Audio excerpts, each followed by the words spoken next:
This one is called remainders. This is a fast lesson, easy lesson, I think, you guys. So our essential question is, how can we use models to divide numbers that do not divide evenly? So here's a problem here. Monica has two friends, and her two friends have collected flowers. There are 28 flowers altogether. Monica wants each person to receive the same number of flowers. Can she divide the 28 flowers equally among the three? Why or why not? Okay, so we can use division to find the number of flowers each person can receive here. And we're going to use these 28 small flowers down here.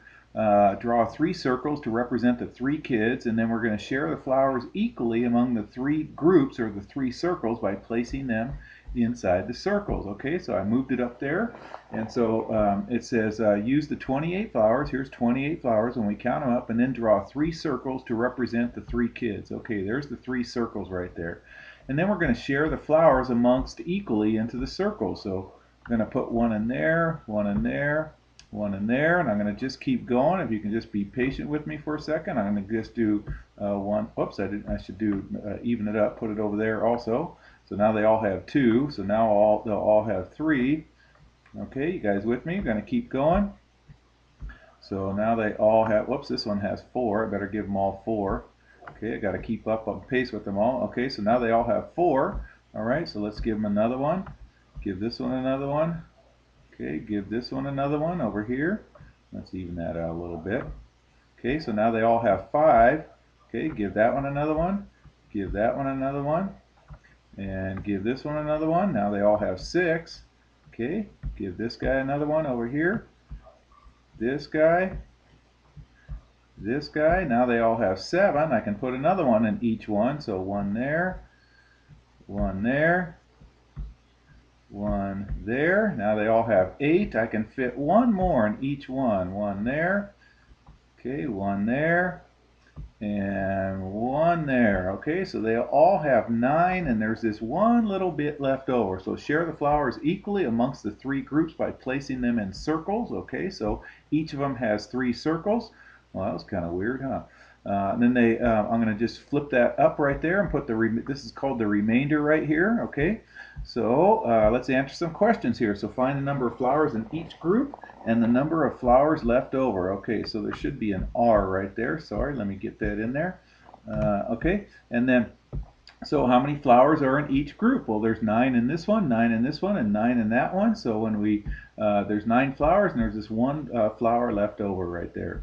Okay, so how many flowers does each kid receive? They receive nine. How many flowers are left over? There's one left over. Okay, so explain how the model helped us find the number of flowers in that each kid received, and why one flower left over outside the equal groups. Why is there one flower left over? Okay, so the model helped us act out the problem, and we placed the flowers into circles one by one until there was fewer flowers than there was circles. So we didn't have enough flowers left to share in all the circles. So after that, the leftover flower was our remainder.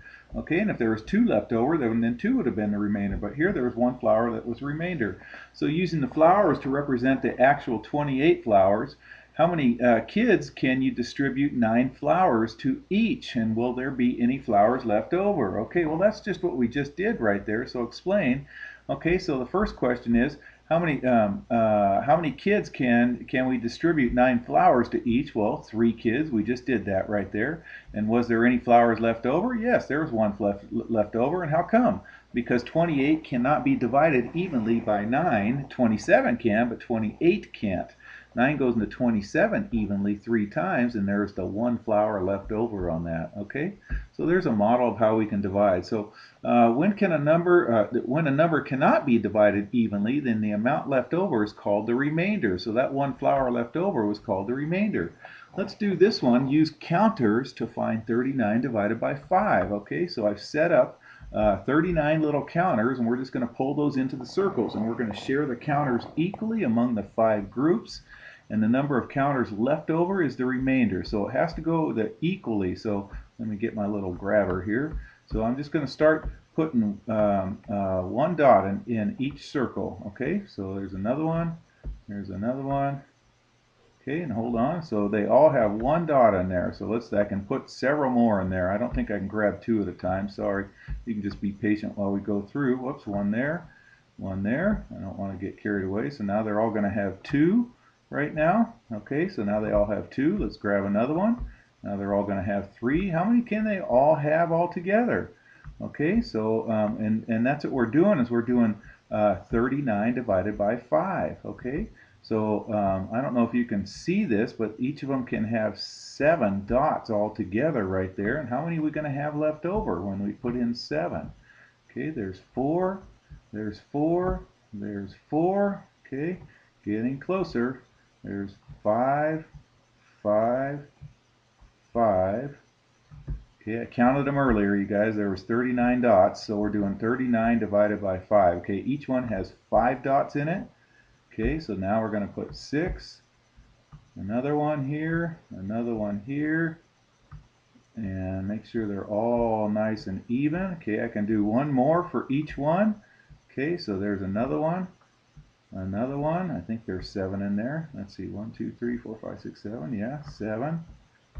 7. So they all have 7 dots in it. So I can share each of these 5 groups with 7 equally, and then there's these 4 left over because I don't have a 5th one to go in equally in each one right there. So our 39 divided by 5 is going to be 7 with the remainder of 4. Okay, so for 39 divided by 5, the quotient is how many times did we get? How many groups did we get? We got 5 groups of 7 right there. And so the remainder is 4. And so we're going to start writing it like this. This says 7 remainder 4. Have you seen that math writing before? So 7 remainder 4. Okay. So how do we know that there is going to be a remainder in a division problem? Well, that's easy enough. When the dividend cannot be divided evenly by the divisor, there's always going to be a remainder. Okay, so just a nice model way to show you how to divide numbers. Okay, you guys, take care.